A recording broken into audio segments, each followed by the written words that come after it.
O deserto do Egito está sempre em movimento. Ele se ondula e se eleva, mudando com o tempo e o vento. Elevando-se das pedras do deserto estão as marcas do homem. Vestígios de suas ferramentas permanecem, mas o intelecto que concebeu tais maravilhas está envolto em mistério. Uma nova pesquisa joga luz nas perguntas mais recorrentes sobre o que os antigos sabiam. Sempre fui fascinado por civilizações antigas. É um fascínio que vai muito além dos grandes monumentos que os antigos deixaram para trás. Mas quanto mais estudo esses monumentos e mais aprendo sobre eles, mais me vejo diante das mesmas perguntas simples e espantosas. Qual era a ciência? Qual era a tecnologia que tornou possível tais monumentos? De onde eles vieram e qual seu legado?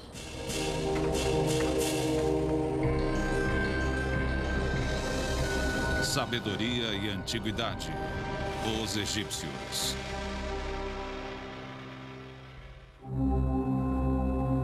Dizem que a fé move montanhas.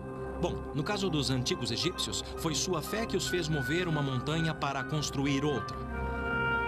Para isso, eles não inventaram ferramentas, e sim técnicas e métodos. Eu fui até o Egito à procura dos vestígios de seu passado antigo, para revelar algo novo sobre seu legado.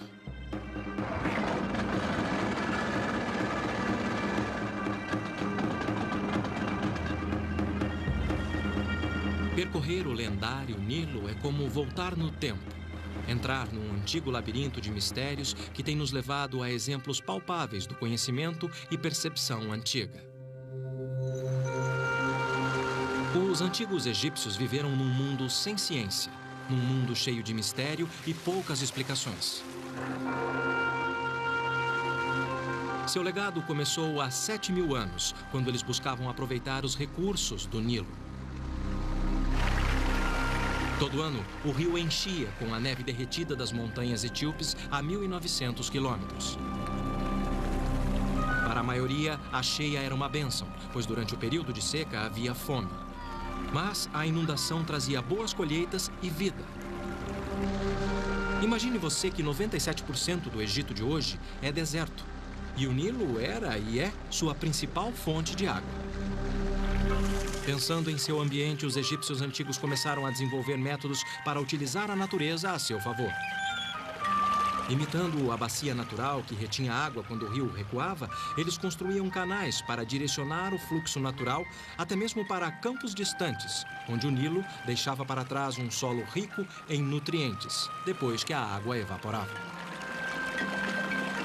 Os egípcios inventaram o primeiro sistema de irrigação do mundo, e o Nilo se tornou a chave de seu sucesso.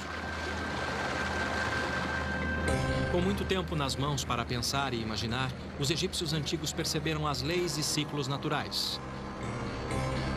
A força predominante em suas vidas era o rio. Num tempo antes da era dos hieróglifos, sabemos que os antigos tentavam prever os níveis de inundação, esculpindo marcas nas pedras. Devido à dependência do Nilo, os egípcios precisavam antecipar seu comportamento.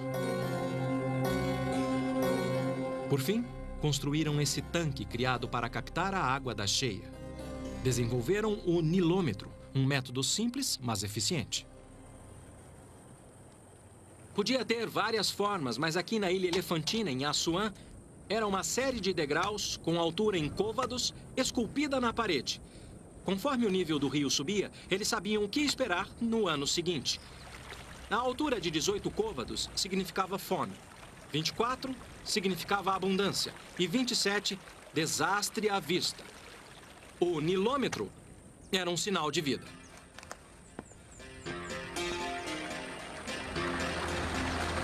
Acompanhando os ciclos da natureza, eles dividiam o ano em 3 estações.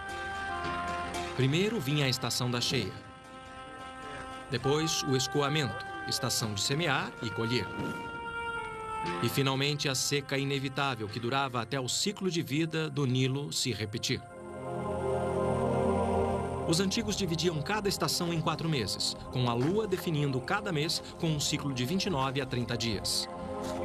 Dos vizinhos suméricos, os egípcios antigos já haviam adotado o calendário de 360 dias. Mas a lua, como referência, não fornecia a precisão necessária para prever a inundação.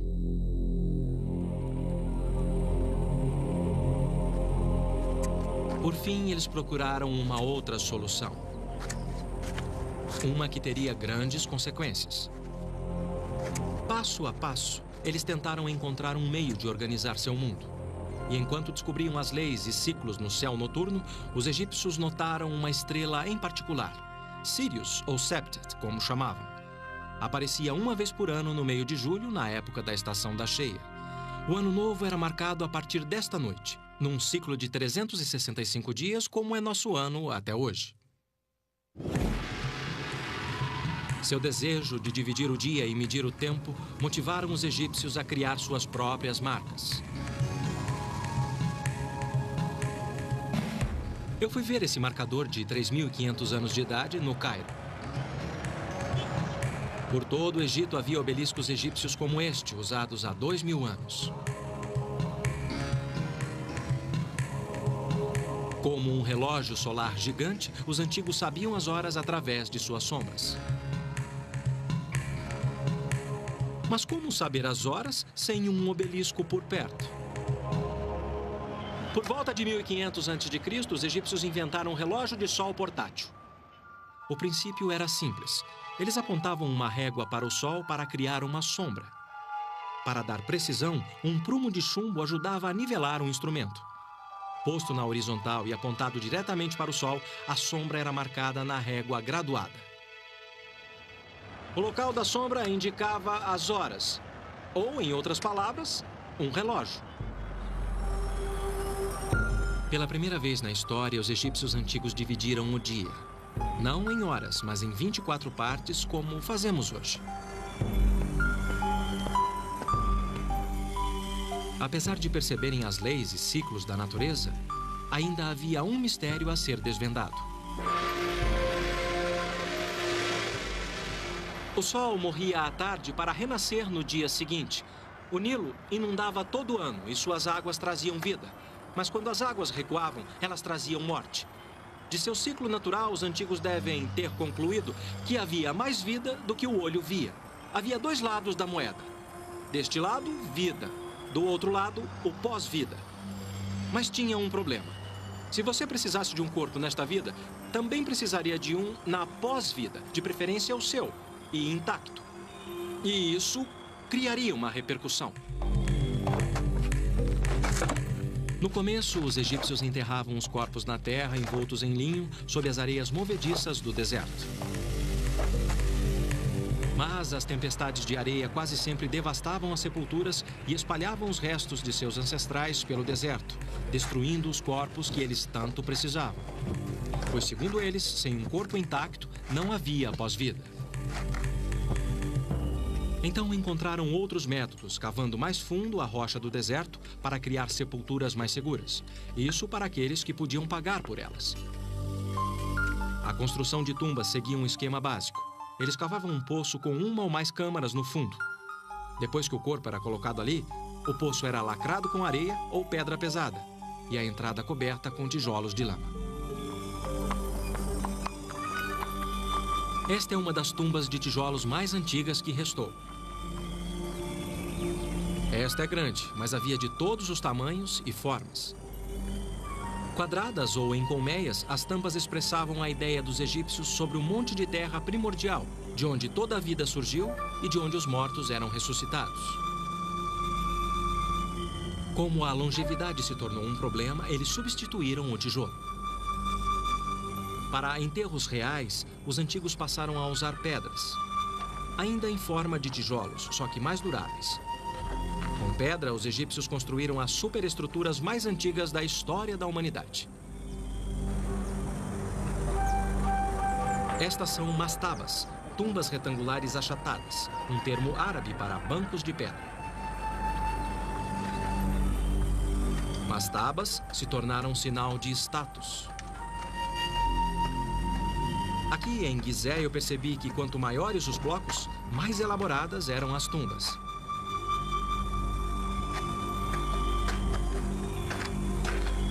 Este é um poço funerário. Deu para ver que os artífices eram verdadeiros mestres. Com alto nível de acabamento, é difícil acreditar que eles tenham 5.000 anos. No final do poço, uma mastaba como essa continha uma ou mais câmaras funerárias, dependendo da riqueza. Uma superestrutura retangular em cima do poço continha um corredor, uma capela e outro cômodo importante, o serdab. Então, a posição na sociedade... Sim, é importante. Eu me encontrei com o egiptólogo-chefe do platô de Gizé, o Sr. Mansur, para ver o interior de uma mastaba. Sim. E também muito respeito. Aqui fica a capela ou o corredor que leva à capela da tumba. A capela. Sim, mas... Dá para ver o quanto essa tumba era importante pelo nível de acabamento e os detalhes da arquitetura. E aqui, antes da capela da tumba, você vê o corredor. E nesse corredor, quando você olha para o teto, você vê que eles construíram um teto abobadado. Blocos de pedra maciça formam a parede e o teto de 2 águas. Através do ajuste correto do triângulo, os engenheiros da antiguidade calculavam o arco e esculpiam a pedra para criar o teto abobadado. Foi uma das primeiras aplicações da geometria. Eles pintavam esse corredor e as paredes com cenas do cotidiano. E cenas que O Sr. Mansur salientou que os egípcios levavam presentes e pertences para as suas sepulturas e que todas as pinturas de parede substituíam o mundo em que viveram. As imagens eram tão boas quanto as reais e retratavam atividades como a fabricação do vinho e detalhes de seu dia a dia como fazendeiros. Cada pintura é uma oferenda mágica e eterna expressa em arte. Numa tumba adjacente, eu encontrei uma presença poderosa, a entrada da alma e sua estátua. Além da alma, os egípcios acreditavam que uma pessoa tinha corpo, personalidade, imortalidade e nome. Sem um corpo intacto, ou pelo menos uma estátua para a alma habitar, uma pessoa não tinha uma sombra e, portanto, não existia.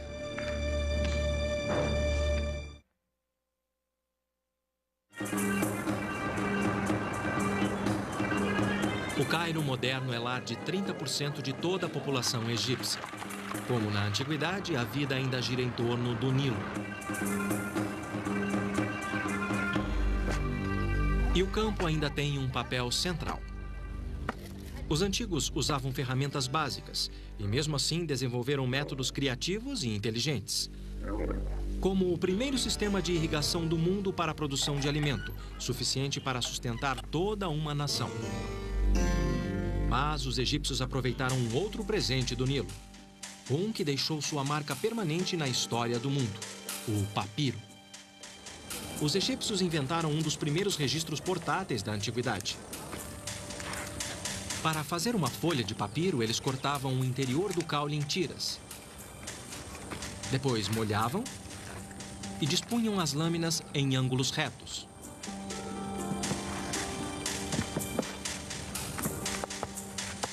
As batidas davam início ao processo de fusão das fibras. O peso adicional fundia as células das plantas depois de forçar a saída do ar, reduzindo a espessura em cerca de 75%. Com o ar seco, as fibras eram comprimidas mais 5%. Muito do que sabemos sobre a construção da tumba egípcia vem de registros em papiros. Mas para admirarmos essas maravilhas, nada como ver ao vivo. Por isso eu fui a Saqqara, onde tudo começou. Por volta de 2600 a.C., Imhotep, médico e arquiteto do faraó Djoser, inventou uma tumba própria para um rei. Ele cuidou do corpo do faraó nesta vida e agora construiria um lar para o seu pós-vida. Imhotep foi considerado um gênio por ter elevado o nível do design de uma mastaba e, com isso, dar início a uma nova era.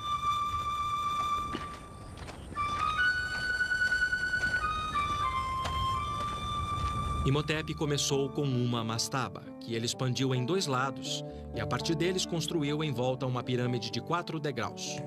Depois disso, acrescentou outra construção ainda maior sobre a primeira, até criar uma tumba com 6 degraus e com mais de 60 metros de altura. Ele conectou as câmaras subterrâneas através de um labirinto de 5,5 km de poços e túneis.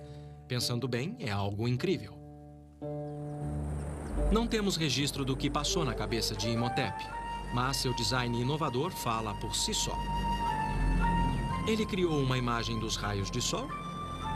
Ou uma escada que levaria a alma de Zoser em direção ao céu para o seu pós-vida? A pirâmide em degraus de Imhotep aturdiu o mundo antigo, e a tumba de Zoser se tornou a primeira pirâmide do Egito.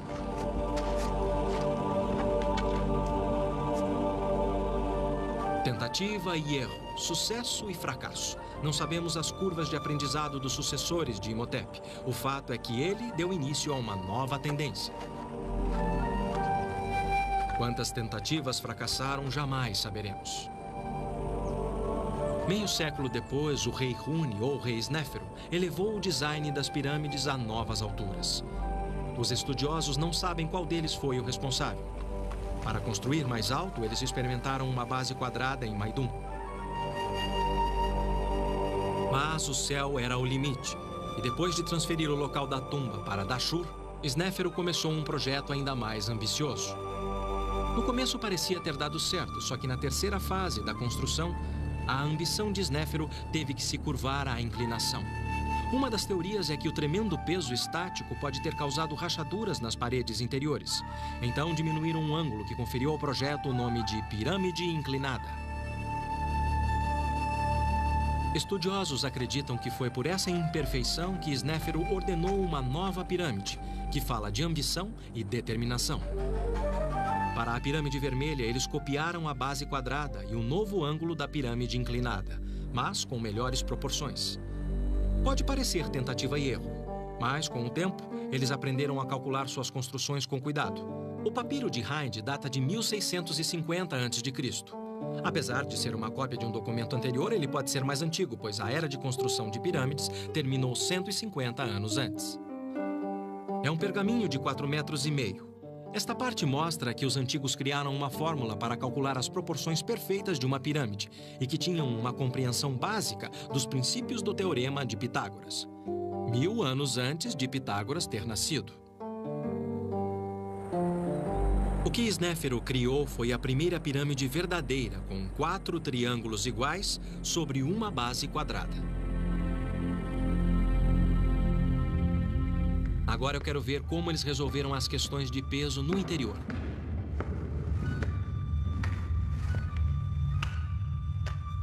Um corredor leva a 2 antecâmaras e uma câmara funerária. Elas ficam no centro, cerca de 27 metros abaixo da entrada. É impressionante a precisão com que os egípcios assentaram esses blocos, considerando seu tamanho e peso.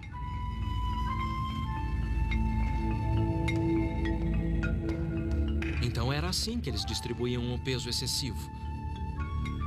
Eles construíam o que os arquitetos chamam de mísulas. Esta tem mais de 12 metros de altura. Cada camada projeta algumas polegadas da camada anterior até se encontrarem em cima. Caramba! Depois o corredor se eleva alguns metros, levando até a câmara mortuária. Aqui, no meio da pirâmide, milhões de quilos de pedras estão em torno de você. É como estar enterrado vivo.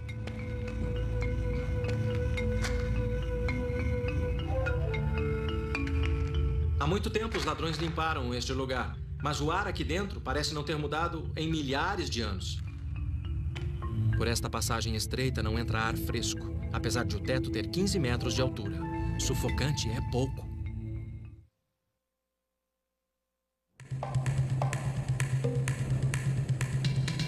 Você deve conhecer expressões como "se você sonha, você consegue" e "somente o céu é o limite".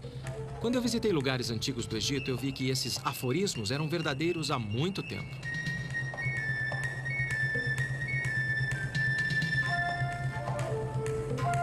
Os egípcios antigos criaram algumas das estruturas mais duradouras da história da humanidade.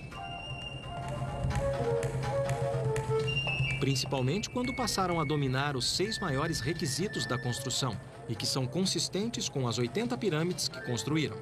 O primeiro princípio é a base quadrada. Para obter uma base quadrada perfeita, eles marcaram os 4 cantos da pirâmide, algo que devem ter feito com barbantes. Precisão é importante porque, se os lados não estiverem exatamente iguais, você terá problemas para erguer a pirâmide. Numa segunda fase, construíram um núcleo com degraus, como aqui em Gizé, perto do Cairo, onde é possível ver as várias camadas. Muito do que ainda resta é o núcleo. Essa é a maior pirâmide de todas. É a tumba do faraó Quéops, que governou o Egito na metade do século 25 a.C. Elevada a cerca de 150 metros acima do solo do deserto, esta foi a construção mais alta do mundo por quase 5.000 anos. Ninguém sabe ao certo quais eram as técnicas, pois com o tempo, os traços de seus métodos de construção foram se apagando e despertando sempre novas teorias. Um terceiro aspecto é a localização e orientação da pirâmide. Depois do rei Snéfero, todas as pirâmides eram voltadas para o eixo leste-oeste, igualando a vida e morte do rei ao nascer e pôr do sol. Orientar a pirâmide na direção certa não parece ter sido problema para os antigos, porque qualquer erro na maioria das pirâmides é de menos de 1 grau. A seleção do local também incluía o item material de construção suficiente. Para a fundação e o núcleo, eles usavam o maior número possível de blocos de calcário de local próximo. Os estudiosos fizeram as contas. Uma pirâmide como esta exigiu quase 2,5 milhões de blocos de pedra, uma montanha virtual.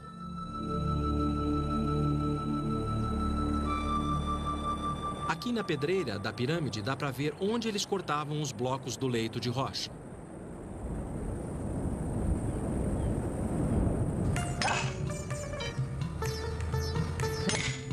Ainda hoje, a extração de pedras é um trabalho duro e requer muita força, humana e mecânica. A comparação de equipamentos modernos com suas técnicas torna suas façanhas algo mais incrível ainda. Eu vim até uma pedreira antiga em Assuã, no sul do Egito, admirar sua determinação.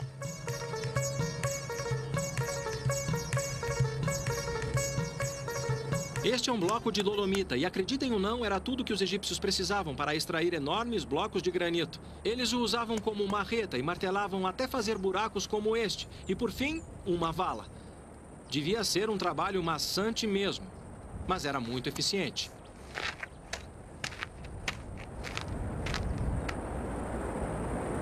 A questão era fazer o trabalho e outras pessoas arrastarem os blocos para o local da pirâmide. Eu me encontrei com Dennis Stocks, estudioso e autor de um livro sobre a técnica de trabalho em pedra no Egito Antigo. A questão era quadricular para isolar blocos prontos para serem extraídos e colocados na pirâmide. Ele explicou como eles moviam esses blocos para construir o núcleo da pirâmide. Considerando os diferentes tamanhos, provavelmente eles usavam diversos métodos. Em alguns casos, só arrastavam os blocos, e em outros, usavam trenós e roletes de madeira. Os blocos maiores eram colocados com simples alavancas de madeira.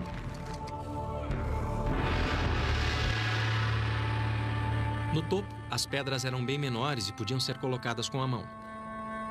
Na quarta fase da construção, eles encaixavam pedras menores para dar a forma da atual pirâmide. O truque não era tanto o formato perfeito de cada bloco, mas o peso total de cada fiada, que tinha que ser absolutamente idêntica. Como vocês podem ver, as pirâmides foram construídas com pedras de todos os tamanhos e formatos. Algumas tão grandes quanto um caminhão, outras do tamanho de uma geladeira, todas encaixadas com exatidão.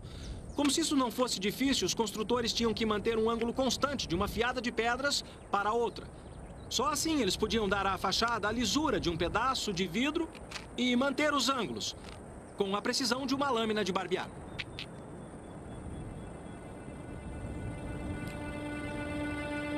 O quinto requisito da construção da pirâmide era o ângulo reto, a inclinação e sua proporção com a base quadrada.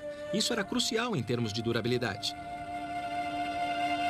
Por último, havia os blocos de acabamento brancos e lisos em calcário. Na maioria dos casos, eles foram retirados quando as próprias pirâmides se tornaram pedreiras. No topo da tumba de Khefren, filho de Quéops, resta um fragmento. Eu soube que o Dennis fez pesquisas sobre os blocos de acabamento. Eu me encontrei com ele na Vila Faraônica em Gizé, onde ele preparou uma aula para demonstrar as técnicas antigas para trabalhar com pedras. Quando eu cheguei, Dennis estava preparando um bloco de calcário. Muito bom, obrigado. As ferramentas que ele preparou são incrivelmente simples. Eu estava curioso para ver como eles as usavam. Jack, venha dar uma olhada nisso aqui. O que temos aqui, Dennis? Bom, esse bloco de pedra é idêntico ao que eles usaram na Grande Pirâmide, particularmente no acabamento. Como eles conseguiam polir o bloco para servir de acabamento? Bom, para começar a polir, vamos usar uma ferramenta como essa. Isso é um cinzel de cobre. O cobre veio de uma mina de cobre do Sinai. Está vendo? Dennis disse que os antigos usavam 3 materiais naturais: minério de cobre, sílex e areia. Com o minério de cobre, eles faziam cinzéis, machados, brocas e ponteiras. Eu sempre achei que o cobre fosse um material mole. Como é que o cobre pode talhar uma pedra? O segredo é que esse cinzel é martelado a frio. Não é como os cinzéis de aço modernos. Isso endurece a ponta, se você deixar esfriar naturalmente. Entendi. E assim você consegue talhar a pedra? Sim, é muito simples. Pegue o cinzel, apoie a ponta e bata devagar, alternando o ângulo do cinzel para obter um corte limpo na pedra. E aí você tem um corte liso o bastante para fazer uma pedra de acabamento. Sim, no final ela fica bem plana. Mas eles ainda podiam usar uma outra técnica, que é uma pedra de raspagem. Ela tem uma borda afiada e pode ser usada assim. Incline a pedra e raspe devagar as saliências do bloco. Então, Jack, por que não experimenta? É bem fácil, não é? É só usar essa sim. pedra, é só alisar todas as fácil. partes salientes. Isso, você pode usar essa pedra até obter uma superfície bem lisa. Polir é uma coisa, mas como é que você sabe que tem o produto final? Como é que você sabe que a superfície está totalmente plana? Bom, eu vou te mostrar. Primeiro, eles precisavam de uma ferramenta de precisão para avaliar a superfície e ver se estava plana ou não. O que significa... Segure para mim, Jack. E deixe bem esticado. Na superfície, desse jeito. Bom, o que temos aqui são 3 tocos, todos do mesmo tamanho. Entendi. Isso é extremamente importante. Então, quando o barbante está esticado, você pode conferir passando o toco embaixo do barbante e, com isso, ver se tem alguma saliência. Quer dizer que se tocar o barbante é porque tem uma saliência, Se não o é? barbante levantar assim, tem uma saliência. Isso é inacreditável. Uma técnica inteligente, mas se você pensar em milhões de blocos de pedra, isso exigia muito detalhe. Eu estou cético quanto à eficiência disso em campo. Então eu desafiei o Dennis para um pequeno experimento. Quando andamos por aqui, vemos que os blocos estão alinhados e aparentemente nivelados entre si. Como eles deixavam tão nivelados? Bom, eles tinham que fazer avaliações. Então, vamos conferir e ver se eles eram bons mesmo. Vamos usar a velha ferramenta mais uma vez. Nossa velha amiga. Tocos e barbante. Coloque a sua ponta neste bloco, que eu coloco a outra neste aqui. Primeiro, vamos colocar o toco no seu bloco. Nivelado, né? Maravilha, Tá perfeito. aí está. Está ótimo, mas aqui está sobrando. Como está o nível aqui? Que beleza! Não resta outra coisa a não ser admiração por eles. Então eles nivelaram certinho. Totalmente certo. Os blocos estão nivelados. Mas isso não era o bastante. Para a pirâmide permanecer estável, os blocos tinham que estar na horizontal. Dennis trouxe outra ferramenta antiga. Nós podemos usar esse nível para verificar se o bloco está mesmo na horizontal. Horizontal como a superfície d'água. Podemos usar a superfície d'água para verificar a precisão do instrumento. Nós fazemos isso marcando uma linha atrás da linha do prumo. Se a medida for plana, isso vai ficar sempre na vertical e a pedra vai ficar na horizontal. Isso. E como está agora? Bom, está em cima. Está bem no meio agora. Tá muito bom. Muito bom. Tá, isso é uma coisa. Se você sabe que o bloco está na horizontal, ótimo. Mas você também tem que ter certeza que as laterais estão na vertical. Você tem razão, Jack. Eles tinham outra ferramenta para esse propósito. E só há um lugar para conferir. Esse é um dos blocos de acabamento que cobria toda a pirâmide. Isso mesmo, Jack. como esse bloco de acabamento tinha que se encaixar no vizinho, a face vertical tinha que estar totalmente na vertical. Eles conferiam com essa ferramenta especial, um prumo em forma de F. E, a propósito, esse é o único lugar no platô onde podemos verificar se um bloco de acabamento está totalmente na vertical. Esta é uma ferramenta simples. Desde que esta distância seja igual a esta distância e a linha do prumo esteja tocando as duas extremidades, podemos dizer que esta superfície está totalmente na vertical. Como está, Jack? Tá muito bom, tá perfeito. Com isso, mostramos que a superfície está na vertical. Muito simples, né? É, você acertou de novo, Jack. Enquanto um grupo da pedreira removia uma montanha para construir outra, outro grupo trabalhava aqui, no ancoradouro. Era chamado de ancoradouro porque, acreditem ou não, era cheio d'água e era ligado ao Nilo por um canal. Era um cenário de muita atividade, como um porto moderno de containers. Era por aqui que todas as pedras boas chegavam de barco. Aqui, as pedras eram descarregadas e depois arrastadas morro acima até as pirâmides.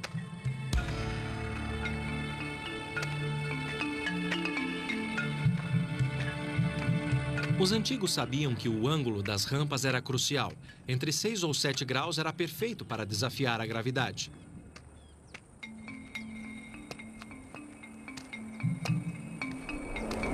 Do ancoradouro, as pedras eram carregadas em trenós, que eram arrastados morro acima, lubrificados com cal e com água, reduzindo a fricção em 90%.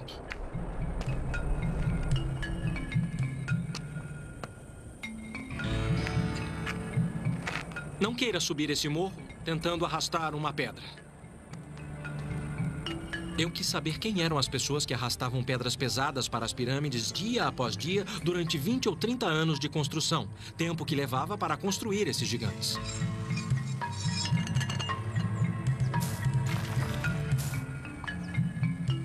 Então fui até o pé do platô de Gizeh, onde estão escavando um cemitério. É o lugar de descanso daqueles que trabalhavam perto da pirâmide. Os túmulos dão uma noção do estilo de vida dos trabalhadores e uma dica da importância socioeconômica que a construção da pirâmide representava para toda a nação. Dr. Hawass, o que as tumbas nos dizem? Esta é a primeira vez que sabemos da vida desses trabalhadores que construíram as pirâmides. Antes disso, sabíamos muita coisa dos nobres, oficiais, reis e rainhas, mas nada sobre as pessoas comuns que representavam 80% da nação naquela época. E aqui o Dr. Zahi Hawass, secretário-geral de Antiguidades, encontrou-se comigo para falar de suas últimas descobertas. Como os egípcios administravam tantas pessoas trabalhando nesta obra colossal? Era um sistema de trabalho forçado, coação ou um sistema de cooperação? Você tem que entender uma coisa importante, que é a pirâmide era o projeto de toda a nação. O país inteiro, 1.600.000 pessoas. Esse era o número de habitantes do Egito naquela época. Dedicavam suas vidas para construir essa pirâmide, porque era para o rei, que na verdade era Deus. Então não tinha um exército forçando escravos? Não. Acreditamos que o número de trabalhadores era de apenas 10.000 homens. Talvez um terço fosse de trabalhadores permanentes que trabalhavam para o rei desde sempre. E o resto seriam homens jovens que vinham para ajudar no sustento da família no Delta e no Alto Egito. Ao contrário do que se presumia, as evidências mostram que o trabalho básico, a força muscular na construção das pirâmides, não vinha de escravos, mas sim de fazendeiros dedicados. Toda a família tinha que enviar sua contribuição. Como até hoje, se você for a qualquer aldeia, no Alto ou no Baixo Egito, eles fazem como na época da construção da pirâmide. Se você tentar construir sua casa, vai descobrir que todos os dias, todas as famílias da aldeia vão te levar comida. Construir uma pirâmide era a mesma coisa. Mas e o Nilo e a cheia que ocorria todo ano? Isso afetava o trabalho nas pirâmides? Sim, mas ajudava no trabalho da pirâmide, pois quando a cheia cobria completamente o Egito, não havia trabalho para ninguém. O que você acaba de descrever é como uma pequena cidade. 10.000 pessoas é muita gente. Como eles organizavam isso? Uma equipe consistia de 2.000 trabalhadores. Eles dividiam a equipe em 2 grupos. Cada grupo tinha 1.000 trabalhadores. Cada grupo tinha um nome, tipo Amigos de Quéops, bêbados de miquerinos. Cada grupo tinha um supervisor. Então, os 10.000 trabalhavam organizados em equipes, em grupos, em turmas menores. Assim, a organização ficava bem mais fácil. Eles tinham uma grande área, tipo uma cantina, para alimentar todos os trabalhadores. Havia várias instalações para guardar todo o equipamento, porque o trabalhador não podia ter ferramenta.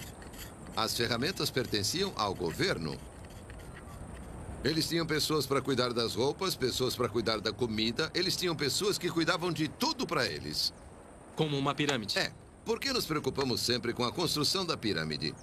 A administração da construção da pirâmide é mais genial, sabe, do que a construção da pirâmide em si.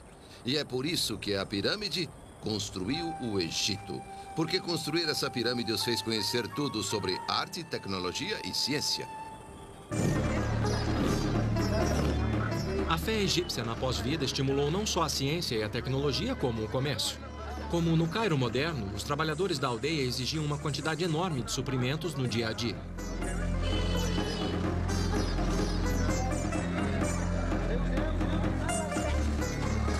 Muitos buscavam suprir essa necessidade. E conforme sua crença irradiava além das sepulturas reais, ela atingia cada aspecto do dia a dia dos egípcios. Mais e mais pessoas passavam a suprir a demanda, e assim geravam sua própria demanda. O empreendimento e todos os aspectos associados a ele tornou-se uma grande indústria.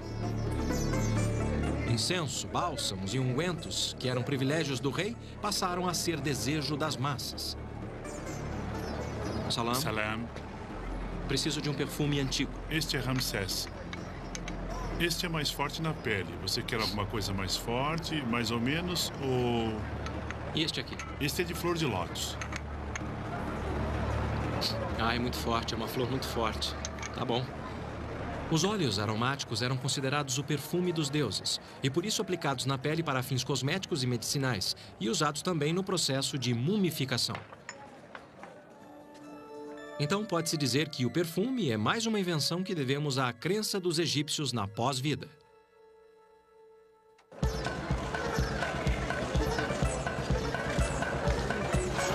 Eles também criaram um dos fascínios mais duradouros do mundo. No Museu do Cairo, eu pude ver os resultados impressionantes do empreendimento antigo nas artes e ciências. Apesar de chocantes por sua dura realidade, as múmias fornecem um registro inestimável da crença, ciência e vida dos antigos egípcios. 1,80 m, 90 anos de idade, pai de 100 crianças durante um reinado de 70 anos, o lendário Ramsés II superou os governantes egípcios. O processo de mumificação no tempo da rainha Nedmet incluía colocar natrão, um sal natural, em saquinhos sob a pele e dentro das cavidades do corpo. Quando ela foi descoberta e levada para o Cairo através do Nilo, o natrão, que tinha desidratado seu corpo, absorveu a umidade do rio, fazendo com que sua pele desidratada queimasse. A múmia do rei Sequenenre mostra o mundo violento que ele deixou após um ferimento na cabeça durante uma batalha. Amenhotep I, seu neto, descansa em um manto enfeitado com uma coroa de flores. Como hoje, flores eram sinal de amor. As múmias nos dizem que os egípcios tinham ossos quebrados, faziam amputações e sofriam de artrite, como muitos de nós. Esses mensageiros silenciosos prestam testemunho do domínio da técnica e do profundo conhecimento.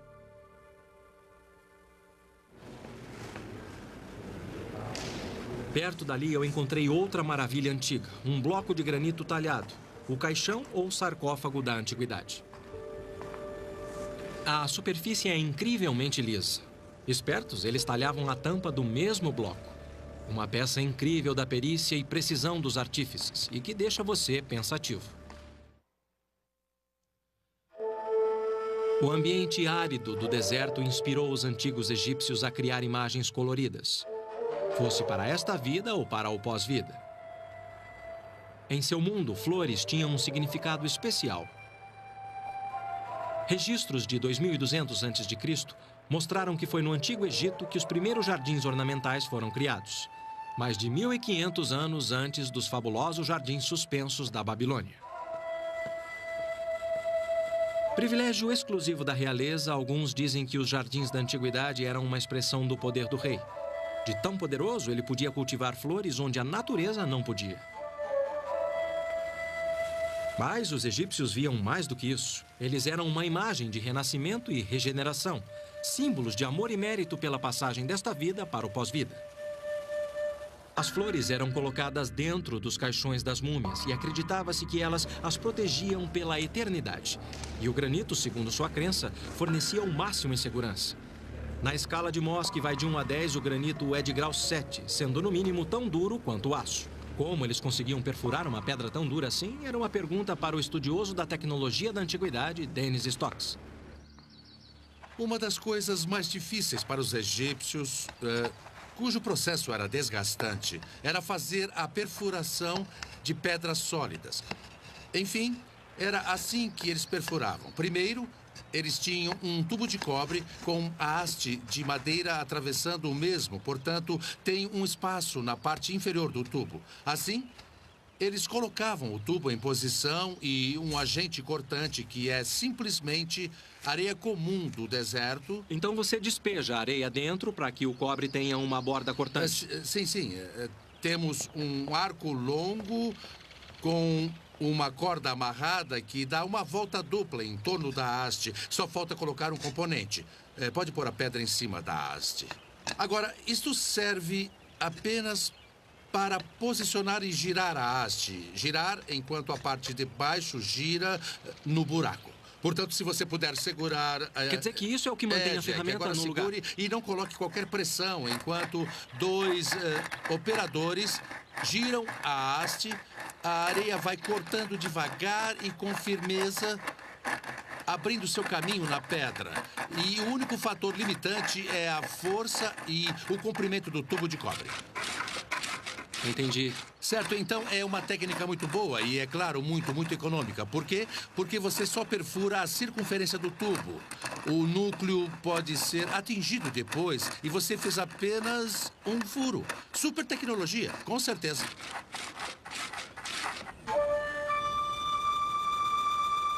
Com ferramentas básicas e uso eficiente, os antigos egípcios criaram maravilhas no mundo. E apesar de seu conhecimento e experiência terem crescido, a arte das pirâmides decaiu.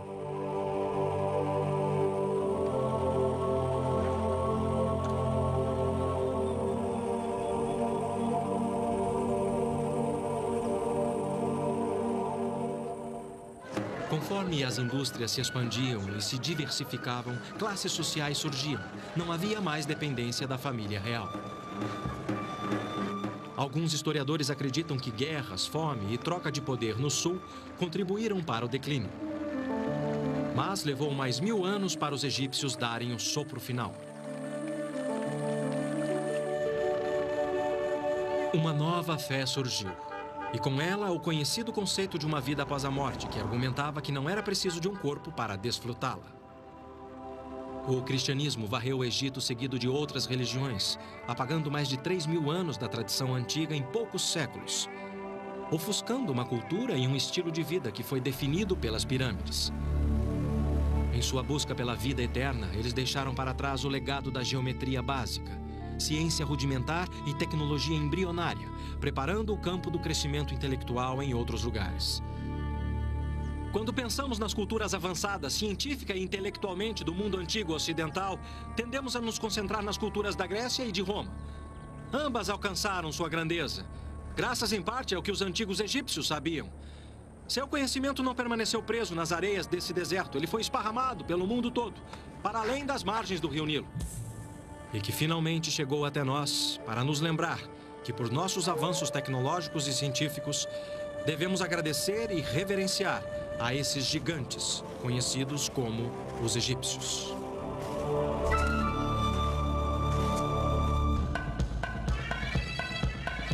Versão brasileira, DPN Santos.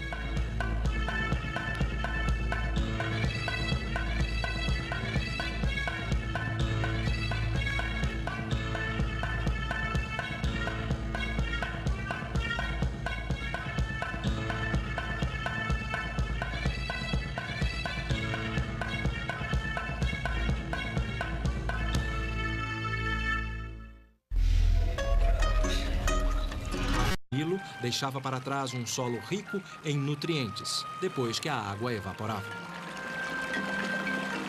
Os egípcios inventaram o primeiro sistema de irrigação do mundo, e o Nilo se tornou a chave de seu sucesso. Com muito tempo nas mãos para pensar e imaginar, os egípcios antigos perceberam as leis e ciclos naturais.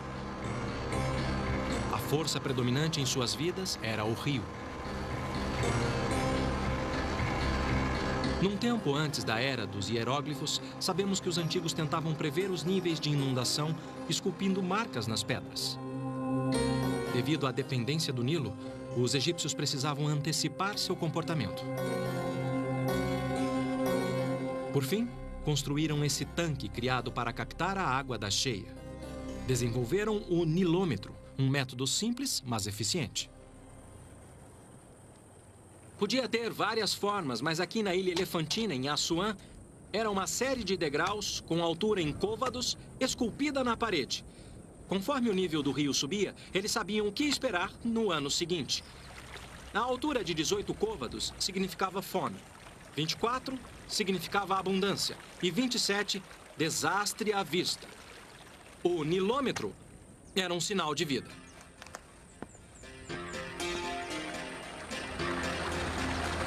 Acompanhando os ciclos da natureza, eles dividiam o ano em 3 estações. Primeiro vinha a estação da cheia. Depois, o escoamento, estação de semear e colher.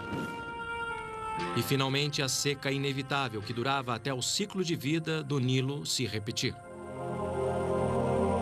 Os antigos dividiam cada estação em 4 meses, com a lua definindo cada mês com um ciclo de 29 a 30 dias.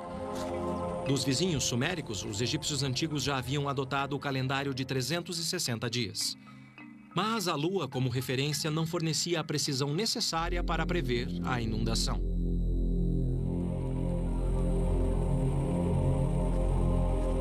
Por fim, eles procuraram uma outra solução.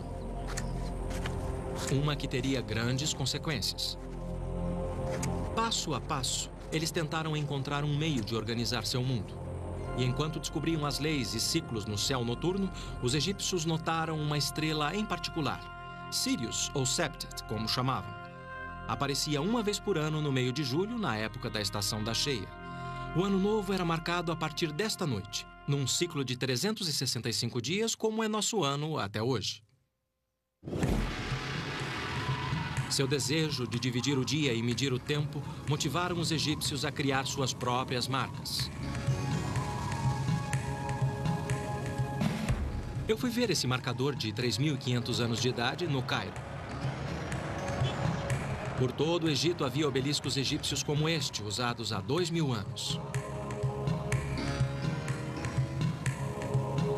Como um relógio solar gigante, os antigos sabiam as horas através de suas sombras. Mas como saber as horas sem um obelisco por perto? Por volta de 1500 a.C., os egípcios inventaram um relógio de sol portátil. O princípio era simples. Eles apontavam uma régua para o sol para criar uma sombra. Para dar precisão, um prumo de chumbo ajudava a nivelar o instrumento. Posto na horizontal e apontado diretamente para o sol, a sombra era marcada na régua graduada.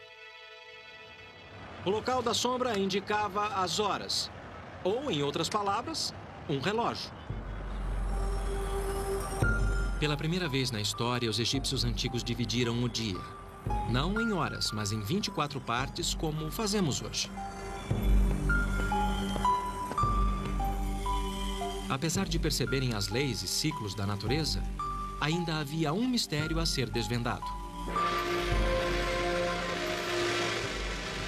O sol morria à tarde para renascer no dia seguinte. O Nilo inundava todo ano e suas águas traziam vida. Mas quando as águas recuavam, elas traziam morte. De seu ciclo natural, os antigos devem ter concluído que havia mais vida do que o olho via. Havia 2 lados da moeda. Deste lado, vida. Do outro lado, o pós-vida. Mas tinha um problema. Se você precisasse de um corpo nesta vida, também precisaria de um na pós-vida, de preferência o seu, e intacto. E isso criaria uma repercussão. No começo, os egípcios enterravam os corpos na terra, envoltos em linho, sob as areias movediças do deserto. Mas as tempestades de areia quase sempre devastavam as sepulturas e espalhavam os restos de seus ancestrais pelo deserto, destruindo os corpos que eles tanto precisavam. Pois, segundo eles, sem um corpo intacto, não havia pós-vida. Então encontraram outros métodos, cavando mais fundo a rocha do deserto para criar sepulturas mais seguras. Isso para aqueles que podiam pagar por elas. A construção de tumbas seguia um esquema básico. Eles cavavam um poço com uma ou mais câmaras no fundo. Depois que o corpo era colocado ali, o poço era lacrado com areia ou pedra pesada e a entrada coberta com tijolos de lama. Esta é uma das tumbas de tijolos mais antigas que restou. Esta é grande, mas havia de todos os tamanhos e formas. Quadradas ou em colmeias, as tampas expressavam a ideia dos egípcios sobre o monte de terra primordial, de onde toda a vida surgiu e de onde os mortos eram ressuscitados. Como a longevidade se tornou um problema, eles substituíram o tijolo. Para enterros reais, os antigos passaram a usar pedras, ainda em forma de tijolos, só que mais duráveis. Com pedra, os egípcios construíram as superestruturas mais antigas da história da humanidade. Estas são mastabas, tumbas retangulares achatadas, um termo árabe para bancos de pedra. Mastabas se tornaram sinal de status. Aqui em Gizé eu percebi que quanto maiores os blocos, mais elaboradas eram as tumbas.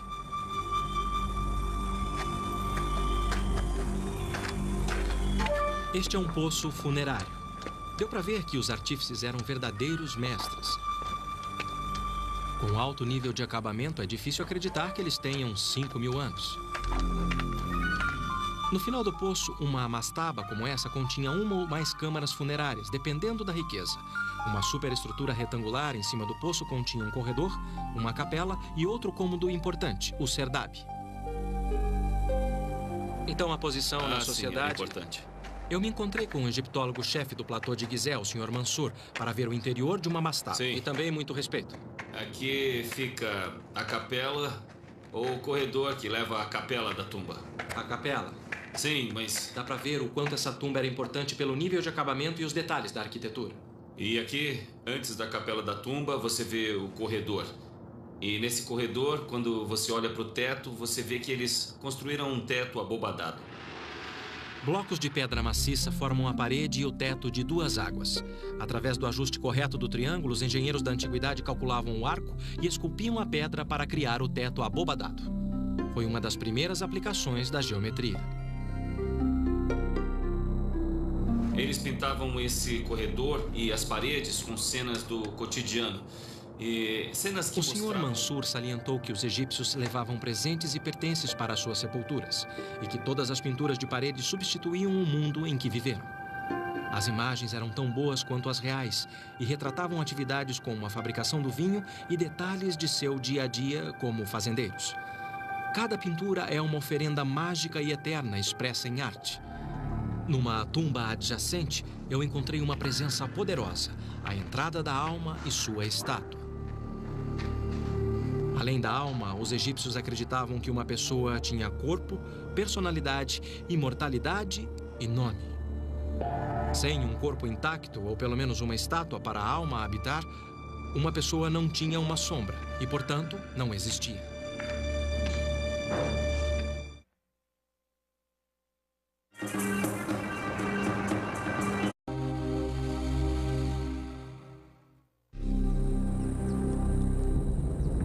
O deserto do Egito está sempre em movimento.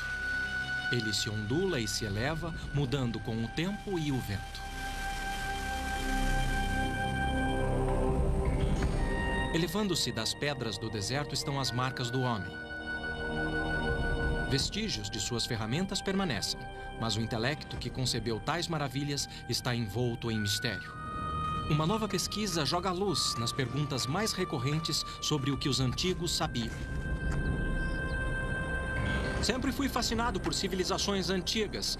É um fascínio que vai muito além dos grandes monumentos que os antigos deixaram para trás. Mas quanto mais estudo esses monumentos e mais aprendo sobre eles, mais me vejo diante das mesmas perguntas simples e espantosas. Qual era a ciência? Qual era a tecnologia que tornou possível tais monumentos? De onde eles vieram e qual seu legado?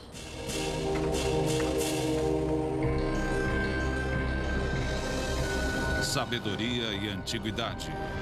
Os egípcios.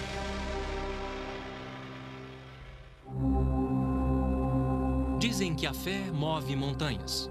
Bom, no caso dos antigos egípcios, foi sua fé que os fez mover uma montanha para construir outra. Para isso, eles não inventaram ferramentas, e sim técnicas e métodos. Eu fui até o Egito à procura dos vestígios de seu passado antigo, para revelar algo novo sobre seu legado.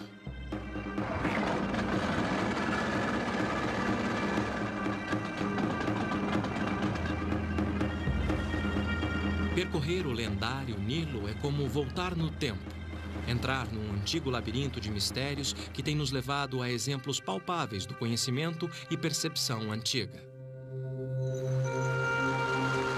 Os antigos egípcios viveram num mundo sem ciência, num mundo cheio de mistério e poucas explicações. Seu legado começou há 7.000 anos, quando eles buscavam aproveitar os recursos do Nilo. Todo ano, o rio enchia com a neve derretida das montanhas etíopes a 1.900 quilômetros. Para a maioria, a cheia era uma bênção, pois durante o período de seca havia fome. Mas a inundação trazia boas colheitas e vida. Imagine você que 97% do Egito de hoje é deserto. E o Nilo era e é sua principal fonte de água. Pensando em seu ambiente, os egípcios antigos começaram a desenvolver métodos para utilizar a natureza a seu favor. Imitando a bacia natural que retinha água quando o rio recuava, eles construíam canais para direcionar o fluxo natural, até mesmo para campos distantes, onde o Cairo moderno é lar de 30% de toda a população egípcia. Como na antiguidade, a vida ainda gira em torno do Nilo. E o campo ainda tem um papel central. Os antigos usavam ferramentas básicas e, mesmo assim, desenvolveram métodos criativos e inteligentes. Como o primeiro sistema de irrigação do mundo para a produção de alimento, suficiente para sustentar toda uma nação. Mas os egípcios aproveitaram um outro presente do Nilo. Um que deixou sua marca permanente na história do mundo: o papiro. Os egípcios inventaram um dos primeiros registros portáteis da antiguidade. Para fazer uma folha de papiro, eles cortavam o interior do caule em tiras. Depois molhavam e dispunham as lâminas em ângulos retos.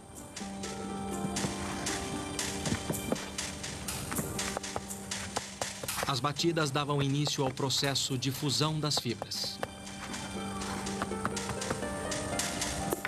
O peso adicional fundia as células das plantas depois de forçar a saída do ar, reduzindo a espessura em cerca de 75%. Com o ar seco, as fibras eram comprimidas mais 5%. Muito do que sabemos sobre a construção da tumba egípcia vem de registros em papiros. Mas para admirarmos essas maravilhas, nada como ver ao vivo. Por isso eu fui a Saqqara, onde tudo começou. Por volta de 2600 a.C., Imhotep, médico e arquiteto do faraó Djoser, inventou uma tumba própria para um rei. Ele cuidou do corpo do faraó nesta vida e agora construiria um lar para o seu pós-vida. Imhotep foi considerado um gênio por ter elevado o nível do design de uma mastaba e, com isso, dar início a uma nova era.